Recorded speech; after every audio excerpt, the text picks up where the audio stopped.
Hi everyone, start करते हैं chapter 3 demand का नेक्स्ट टॉपिक। और वो है demand curve and it's slope. What is demand curve and it's slope?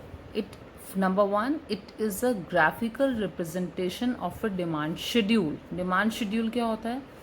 अगर जो हमने जैसे कोई भी टेबल बनाई है उसके अंदर हमने बनाया है कि इतना प्राइस पे इतनी डिमांड है, फिर प्राइस अगर कम हुआ तो डिमांड इतनी बढ़ गई, फिर इतना प्राइस और कम हुआ इतनी डिमांड बढ़ गई, या फिर वाइस वर्सा कि डिमांड इतना प्राइस इतना कम हुआ, डिमांड मतलब प्राइस इतना बढ़ा डिमांड इतनी कम हो गई, प्राइस और बढ़ा डिमांड कम हो, मतलब उसके अकॉर्डिंग जो आप टेबल में शो करते हो उसको बोलते हैं डिमांड शेड्यूल। ठीक है, तो उस डिमांड शेड्यूल को ग्राफ पे प्लॉट करना is your demand curve. Demand curve हमने दो तरह के होते हैं, ठीक है, वो हम पढ़ेंगे अभी। तो ये फर्स्ट चीज़ हो गई। Second is slope of a curve. Slope मतलब कैसा स्लोप है डिमांड कर्व का, स्ट्रेट है, ऐसे है, या ऊपर है, कैसा जा रहा है, पॉजिटिव है, नेगेटिव है, वो होता है slope of demand curve. Okay, it is the ratio of change in value of variable on y-axis to change in value of variable on x-axis between 2 points of the curve। Basically जो slope होता है demand, अगर कोई curve दिखाया मान लीजिए ऐसे है, तो क्या शो करता है कि एक पॉइंट वाई एक्सिस पे होता है, एक एक्स पे, कि उन दोनों के बीच में क्या कॉम्बिनेशन, मतलब इतने प्राइस पे आप कितना डिमांड आपकी है, फिर प्राइस अगर कम हुआ है तो कितनी डिमांड हो गई, या प्राइस बढ़ा तो कितनी डिमांड यहाँ पे हो गई। तो वो जो पॉइंट्स के कॉम्बिनेशंस होते हैं उनको ज्वाइन करके जो कर्व बनता है, that is your slope of curve. ठीक है, next is if ratio is negative value. अगर जो आपका आंसर आता है y टू x का जो आता है वो नेगेटिव आता है, स्लोप का जो रेशो आती है वो नेगेटिव है, that means that curve is downward sloping from left to right. ठीक है, इसका मतलब होगा आपका जो स्लोप आएगा वो लेफ्ट टू राइट आएगा। और अगर आपकी वैल्यू जो आती है स्लोप की वो पॉजिटिव आती है, इसका मतलब आपका जो कर्व है वो अपवर्ड होगा। पॉजिटिव कब आएगी? अगर आपका प्राइस बढ़ा डिमांड भी बढ़ी, प्राइस कम हुआ डिमांड भी कम हुई, तो उस तरह फिर पॉइंट्स आपके पॉजिटिव होंगे। और अगर ये नेगेटिव दोनों में जो है वो रिलेशन नेगेटिव है प्राइस में और डिमांड में, तो आपका कर्व ऐसे जाएगा, लेफ़्ट टू राइट। ठीक है, ऊपर से नीचे। और अगर पॉजिटिव है तो नीचे से ऊपर। ओके, तो ये दोनों का नेगेटिव है तो curve downward sloping from left to right, और अगर पॉजिटिव है upward sloping from left to right. Okay, अभी देखिए in case of demand curve, अगर हम डिमांड कर्व की बात करते हैं, it is negative, mostly it's negative if we talk about normal goods. Normal goods कौन से होते हैं? वो गुड्स जिनके अगर प्राइस बढ़ते हैं तो हम उनकी डिमांड कम कर देते हैं। नॉर्मली तो यही होता है ना, अगर प्राइस कम हुआ किसी गुड का तो हम वो ज़्यादा लेंगे, और अगर प्राइस बढ़ गए तो हम सोचेंगे कम क्वांटिटी रहे, तो उनको बोलते हैं नॉर्मल गुड्स। ठीक है, तो उनका जो डिमांड कर्व होता है दैट इज़ नेगेटिव। तो slope downward from left to right, इसलिए इसका डिमांड कर्व जो होता है वो नीचे की तरफ जाता है, from left to right, left से राइट की तरफ और नीचे की तरफ। ठीक है, अगर प्राइस हमारा नॉर्मल गुड्स में क्या होता है, प्राइस बढ़ा डिमांड कम हुई, प्राइस कम हुआ डिमांड इंक्रीज हुई। तो किसी भी इंडिविजुअल का हम पढ़ रहे हैं और मार्केट का, दो चीज़ों की हम अब तक बात कर रहे हैं। ठीक है, तो अगर हम इंडिविजुअल के डिमांड कर्व की बात करें तो वो दो तरह का हो सकता है। एक तो या तो स्ट्रेट लाइन हो सकती है, जैसे प्राइस अगर हमारा 5 था तो डिमांड हमारी 100 थी, 4 हुआ तो 200 हो गई, 3 हुआ तो 300 हो गई, 2 था तो 400, तो हमारी एक स्ट्रेट लाइन बन गई। तो ये एक स्ट्रेट लाइन बन गई, तो एक डिमांड कर्व हमारा ऐसा हो सकता है, और ये इस शेप में भी हो सकता है, कर्व की तरह। ठीक है, मुड़ा हुआ, हाइपरबोला इसको बोलते हैं। तो इसमें हमारा जैसे ई पॉइंट पे दिखाया है हमारा, इतने प्राइस पे इतनी क्वांटिटी, तो ये कर्व ऐसे भी हो गया। तो ये हमारा डिमांड कर्व है, क्योंकि वो नेगेटिव उसमें होता है, शेप लेफ़्ट टू राइट हमारी आती है और डाउनवर्ड होता है। तो ये हमारा कर्व ऑफ डिमांड हो गया। ओके बच्चे, अगर आपको पूछा जाता है क्वेश्चन में what are the main characteristics of demand curve, demand curve के फीचर्स बताइए, कैरेक्टरिस्टिक्स बताइए कि वो कैसा कैसा होता है, तो हम बताएंगे number 1 is it is downward sloping, नीचे की तरफ होता है, ऊपर से नीचे आता है ना, and left to right, left से राइट की तरफ आया है। वो क्यों आता है, what is the reason behind that? Because there is a inverse relation between price and demand, इसीलिए उसकी शेप ऐसी होती है, क्योंकि इन्वर्स रिलेशन है। अगर पॉजिटिव होती तो वो नीचे से ऊपर की तरफ जाता। एक तो ये हमारा करेक्टरिस्टिक हो गया। Number 2 is demand curve can be straight line और हाइपरबोला। आपको दिखाया लास्ट पेज पे कि स्ट्रेट लाइन भी हो सकता है और एक हाइपरबोला, जो ऐसे शेप होती है उससे बोलते हैं हाइपरबोला। तो ये दो तरह का हो सकता है। तो these are the characteristics of demand curve. अब हम पढ़ेंगे मार्केट डिमांड कर्व। अभी हमने इंडिविजुअल के डिमांड कर्व पढ़े, दो तरह के होते हैं। अब हम पढ़ेंगे मार्केट के। बेसिकली जब हम इंडिविजुअल पढ़ रहे हैं तो एक इंसान का पढ़ रहे हैं, और मार्केट आपने पढ़ा अभी। मार्केट डिमांड क्या होती है? जब हम सारे इंडिविजुअल्स को टोटल कर लें, उनको सम अप कर लें कि उन सब का रिएक्शन कैसा होता है प्राइस के लिए, उसे बोलते हैं मार्केट डिमांड। ठीक है, तो कैसे निकलती है? It is derived by taking sum of demand curve of all individual consumer of that good. उस गुड को लेने वाले जितने भी इंडिविजुअल हैं, अगर हम किसी पर्टिकुलर गुड की बात कर रहे हैं, क्योंकि हम यहाँ पे एक पर्टिकुलर गुड का ग्राफ शो कर रहे हैं, तो उसको लेने वाले गुड को जितने भी लोग हैं उन सब को अगर सम अप करें और क्या रिएक्शन होता है उस सब का प्राइस के अगेंस्ट, तो वो हमारा मार्केट डिमांड बोलते हैं। ठीक है, अब आप देखिए, जैसे ये हमारा ग्राफ हो गया, यहाँ पे ये हमारा प्राइस है, ये price is P is our price. तो पहले जब 3 था तो देखिए वो कितना यहाँ पे है उसका, फिर इतने पे क्वांटिटी बी है, देन 3। हमने क्या किया, ए का लिया पहले, जो पुराना वाला डिमांड कर्व, एक इंडिविजुअल का डिमांड कर्व हमारा ये है। दूसरे इंडिविजुअल का लिया इतना, और भी अगर इंडिविजुअल होते तो उन सब का हम लेते। तो उन सबको अगर हम सम अप कर लें, ए का और बी का दोनों का टोटल करके, पी क्यू और पी क्यू बी, मतलब पी क्यू ए का हो गया जो हमारा कंज्यूमर ए है उसका demand curve, P Q B दूसरे वाले का यहाँ से यहाँ तक। तो इन सब का अगर मार्केट डिमांड देखें तो हमारा ये बन गया ग्राफ। तो basically market demand curve is total of individual consumer demand curve. Okay, अब देखिए जैसे डिमांड कर्व ए और बी का क्या है, individual demand curve number 1, number 2। Demand curve M जो है वो क्या है, मार्केट डिमांड कर्व बोलेंगे। एट ओपी, ओपी जब प्राइस था तो ए की डिमांड कितनी थी, पी क्यू, इतनी डिमांड उसकी थी उस गुड की। बी की कितनी डिमांड थी, इतनी थी, P Q B, P price पे। तो मार्केट की डिमांड कितनी हो गई, इसका और इसका total, that is Q M. यहाँ इन दोनों का टोटल कर दिया। ठीक है, it is also downward sloping from left to right. Okay,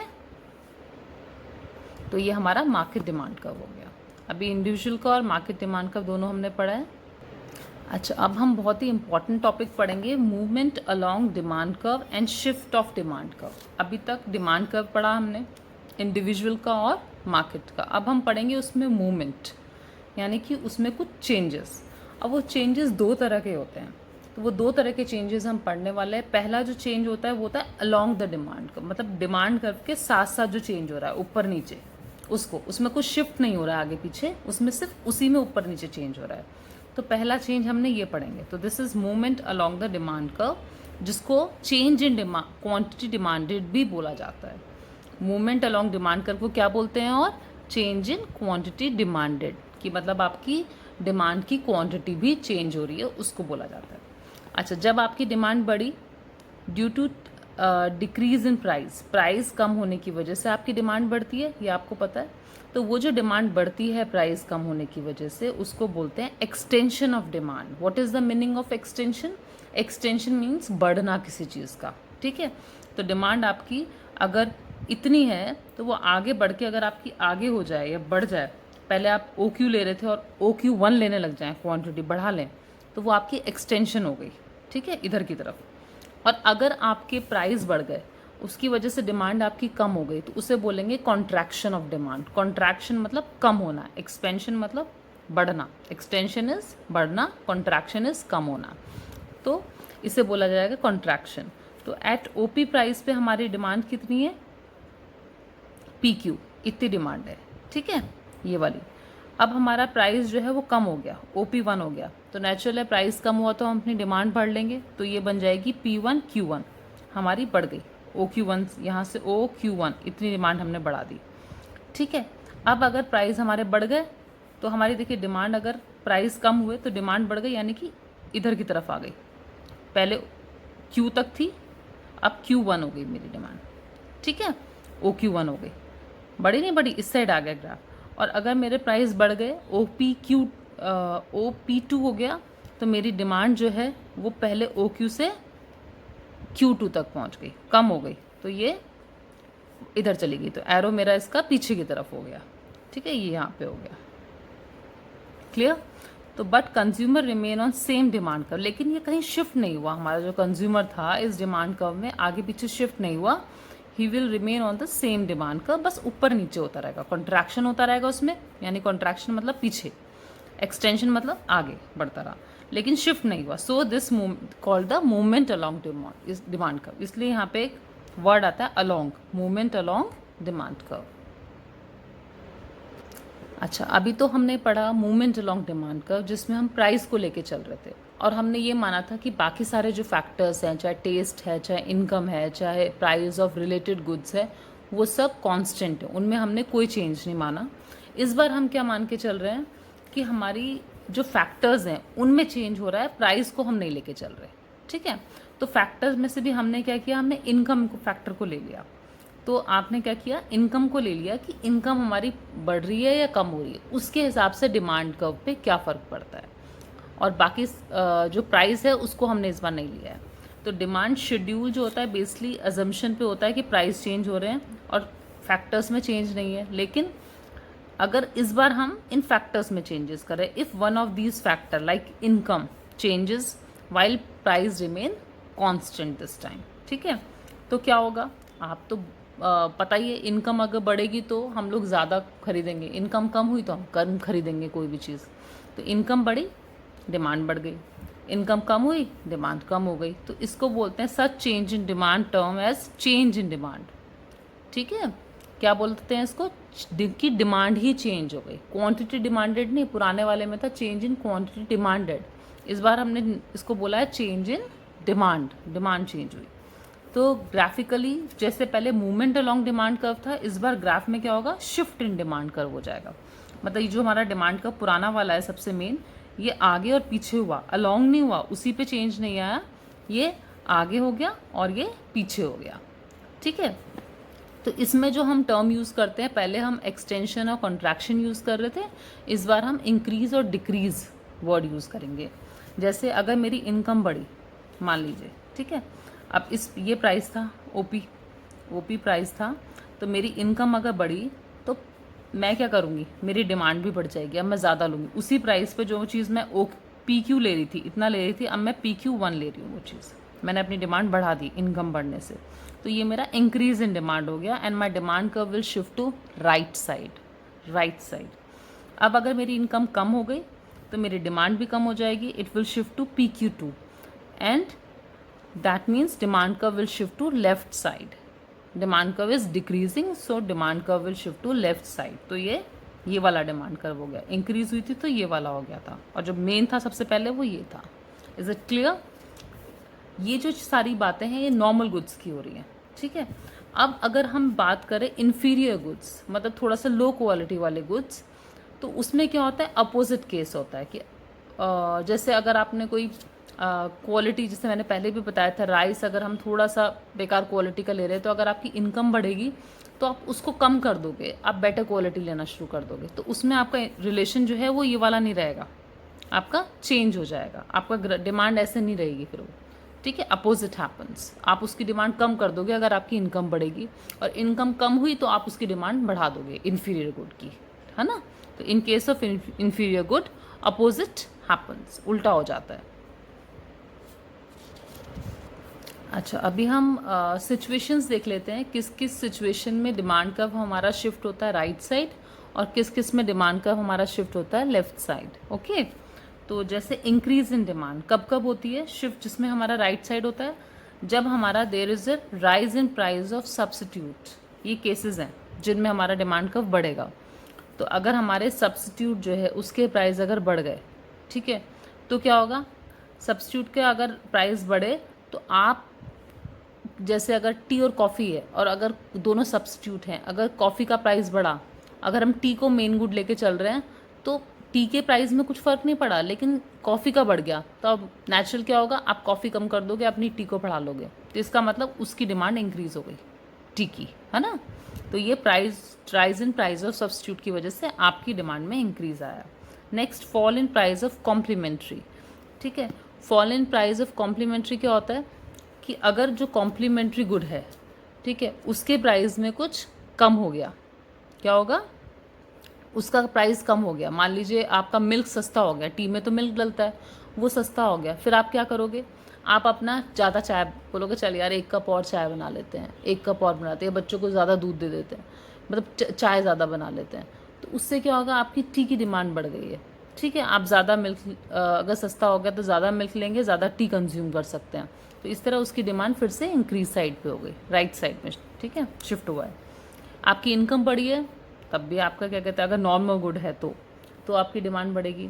fall in income, income अगर आपकी कम हो गई, ठीक है, तो फिर क्या होगा, इन्फीरियर गुड जो है वो, उसकी डिमांड तो आपकी क्या होगी, इन्फीरियर गुड की डिमांड बढ़ेगी। मतलब नॉर्मल गुड की बात नहीं कर रहे, इन्फीरियर की डिमांड बढ़ेगी। मतलब ये जो ग्राफ होगा वो इन्फीरियर गुड का उस टाइम इंक्रीज वाला हो जाएगा। अब अगर फेवरेबल चेंजेस इन टेस्ट, अगर आप कोई भी ब्रांड है आपका और उसका फैशन आजकल इन है, लोग ज़्यादा उसको खरीदेंगे, तब भी लोग उसकी डिमांड बढ़ जाएगी। तो टेस्ट और प्रेफरेंस की बात भी आ जाती है।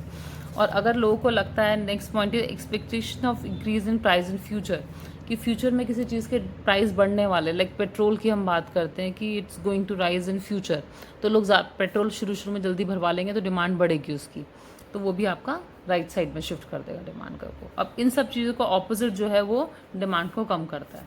तो इधर rise in price of substitute था, इधर fall in price of substitute, इधर fall in price of complementary, इधर राइज इन प्राइस, इधर राइज इन इनकम या फॉल इन इनकम। तो जो यहाँ पे हुआ इसका बिल्कुल ऑपोजिट दिस साइड हो गया, तो आपका demand curve will decrease and it will shift to left side. I hope this chapter is clear. और चैप्टर 3 आपका ख़त्म हो गया है यहाँ पे। नेक्स्ट हम इलास्टिसिटी ऑफ डिमांड पढ़ेंगे नेक्स्ट चैप्टर में। And thank you so much for watching this video, and bye bye.